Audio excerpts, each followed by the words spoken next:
বাংলার ভোট মানেই সন্ত্রাস, এই কথাটার আমি বিরোধিতা করছি। তৃণমূল কংগ্রেস থাকবে, মানে ভোট লুট হবে না, বুথ দখল হবে না, নির্বাচনে সন্ত্রাস হবে না, এটা কোনোভাবেই সম্ভব নয়। তৃণমূলকে হাঁটাও, বাংলাকে বাঁচাও, এই দাবিটা, এই আহ্বানটা চ্যানেলের মাধ্যমে বাংলার মানুষকে আহ্বান জানাচ্ছি। শুভেন্দু অধিকারীর ডেডলাইন 2021 সাল থেকে দেখে আসছে বাংলার মানুষ। শুভেন্দু অধিকারী আভ্যন্তরীণভাবে, মানসিকভাবে, রাজনৈতিকভাবে সব দিক থেকে কিন্তু পুরোপুরি সম্পূর্ণভাবে তৃণমূলী। তার বাংলায় ভোট মানেই সন্ত্রাস, গুলি, মৃত্যু, তার পাশাপাশি ছাপ্পা বা কোনো জায়গায় দেখা যাচ্ছে যে বুথে গিয়ে আক্রান্ত হতে হচ্ছে বিভিন্ন কর্মীদেরকে, বিরোধীদেরকে। এই বিষয়টি উপনির্বাচনেও কিন্তু বাদ গেল না। বাংলার ক্ষেত্রে এই জিনিসটা বারবার যে ঘুরে আসছে, কি বলবো? বাংলার ভোট মানেই সন্ত্রাস, এই কথাটার আমি বিরোধিতা করছি।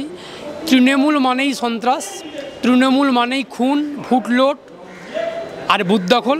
তৃণমূল কংগ্রেস থাকবে, মানে ভোট লুট হবে না, বুথ দখল হবে না, নির্বাচনে সন্ত্রাস হবে না, এটা কোনোভাবেই সম্ভব নয়। এটা কোনোভাবেই সম্ভব নয়। এখন বিড়াল যদি বলা হয়, বিড়ালকে যদি বলে যে আমার সামনে মাছ রেখে দিলে এই মাছ খাবো না, একাকিত্ব দায়িত্ব দিয়ে গেলে, সেটা যদিও বিশ্বাস করা যায়, কিন্তু এই তৃণমূল কংগ্রেস থাকবে আর সন্ত্রাস হবে না, ভোট লুট হবে না, বুথ জ্যাম হবে না, খুন খারাপি হবে না, এটা কোনোভাবে বিশ্বাস করা যায় না। এখন বাংলার ভোট হচ্ছে মানেই এই জিনিসগুলো বারংবার হতে থাকছে। 11 সালের পর থেকে আমি যতটুকু জানি বা আমার যতটুকু মনে হয়, 11 সালটাই লাস্ট নির্বাচন হয়েছে শান্তিপূর্ণভাবে। তারপর থেকে কোনো নির্বাচন আর বাংলার মাটিতে অনুষ্ঠিত হয়েছে বলে গণতান্ত্রিক পরিবেশে আমার তো অন্তত মনে পড়ছে না, মনে হচ্ছে না।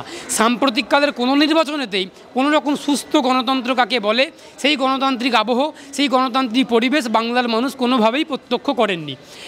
আর আপনি যেটা বললেন যে বাংলার বিধানসভা নির্বাচন বা লোকসভা নির্বাচন, এই নির্বাচনগুলো বা উপনির্বাচন, এই নির্বাচনগুলো তো মমতা বন্দ্যোপাধ্যায় বা তৃণমূল কংগ্রেসের কাছে তো অনেক বড় একটা নির্বাচন। এই তৃণমূল কংগ্রেসের নেতৃত্বে, এই মমতা বন্দ্যোপাধ্যায়ের নেতৃত্বে এই পশ্চিমবঙ্গের মাটিতে একটা কৃষকদের নির্বাচন, ডাক্তারদের নির্বাচন, আইনজীবীদের নির্বাচন, আপনার যে সমস্ত সমবায় নির্বাচন, যেখানে যেরকম নির্বাচনই হোক না কেন, প্রত্যেকটা যে সমস্ত বডিগুলো, সংস্থাগুলো আছে, সেই সব জায়গাতে নির্বাচন হতে গেলেও দ্বন্দ্ব, মারামারি, ব্যালট পেপার লুট করা, ছিনতাই করা, সন্ত্রাস করা, এই সন্ত্রাসের কালচারটা বাংলার মাটিতে মমতা বন্দ্যোপাধ্যায়, অভিষেক বন্দ্যোপাধ্যায়ের হাত ধরে এই বাংলার মাটিতে তৃণমূলীরা খুব ভালোভাবে প্রতিষ্ঠিত করেছেন। আমি আবারও বলছি, তৃণমূল থাকবে আর সন্ত্রাস থাকবে না, তৃণমূল থাকবে, ভোট লুট হবে না, বুথ জ্যাম হবে না, এটা ভাবতে গেলে আকাশ থেকে পড়তে হবে একটা এমন ভাবনা চিন্তা। এটা কোনোভাবেই ভাবা যায় না, এটা কোনোভাবেই মানা যায় না। তৃণমূল থাকলে সন্ত্রাস থাকবে, দ্বন্দ্ব থাকবে, মারামারি থাকবে, ভোট লুট থাকবে, সমস্ত কিছু থাকবে। তৃণমূলের সঙ্গে দুষ্কৃতীদের যেমন একটা আঠার মতো সম্পর্ক, আবার তৃণমূলের সঙ্গে এই বুথ জ্যাম করে ছাপ্পা ভোট দিয়ে বুথকে দখল করা, ব্যালট পেপার ছিনিয়ে নেওয়া, মানুষের ভোটাধিকারকে কেড়ে নেওয়া, এর একটা ওতপ্রোতভাবে সম্পর্ক আছে।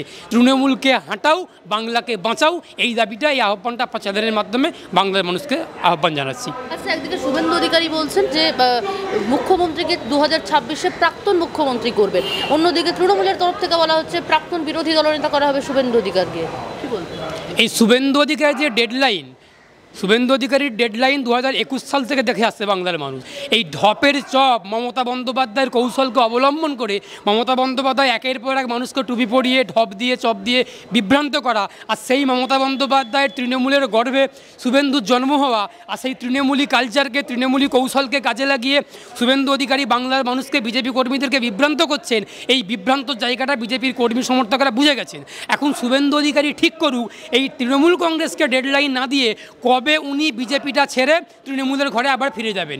আসলে আমরা যেটা দেখতে পাচ্ছি, আমরা যেটা বুঝতে পারছি, যে উনি খুব বড় একটা বিজেপির মুখ, আর বিজেপির কেন্দ্রীয় নেতৃত্ব নেতারা ওনাকে বড় মুখ করে তৈরি করার চেষ্টা করছেন।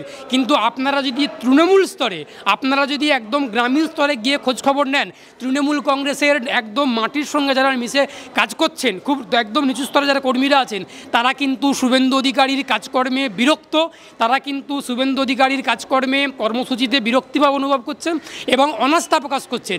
এখন শুভেন্দু অধিকারী দেখতে মনে হচ্ছে, শুভেন্দুগড়েও অবশ্যই নন্দীগ্রামে পূর্ব মেদিনীপুরে শুভেন্দুকে দেখতে অনেকটা বিজেপির মতো মনে হয়, কিন্তু শুভেন্দু অধিকারী আভ্যন্তরীণভাবে, মানসিকভাবে, রাজনৈতিকভাবে সব দিক থেকে কিন্তু পুরোপুরি সম্পূর্ণভাবে তৃণমূলই। তার কারণ তৃণমূলকে ফায়দা পাইয়ে দেওয়ার জন্যই শুভেন্দু অধিকারীর সমস্ত রকম কৌশলগুলো উনি অবলম্বন করেন।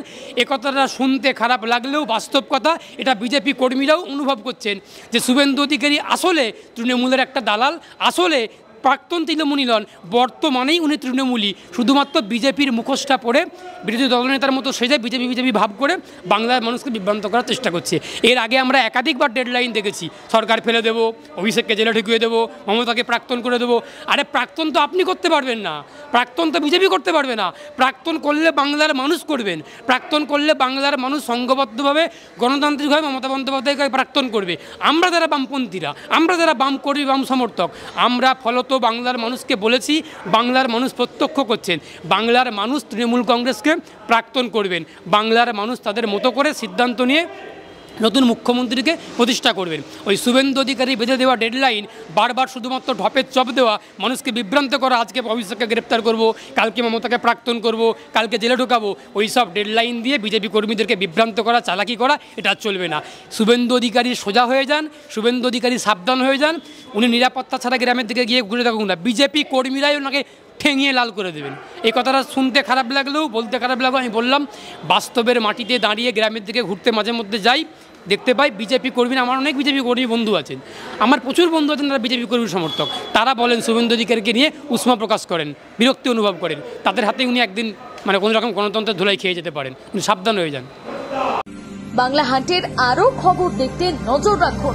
বাংলা খবর মানেই বাংলা হাট।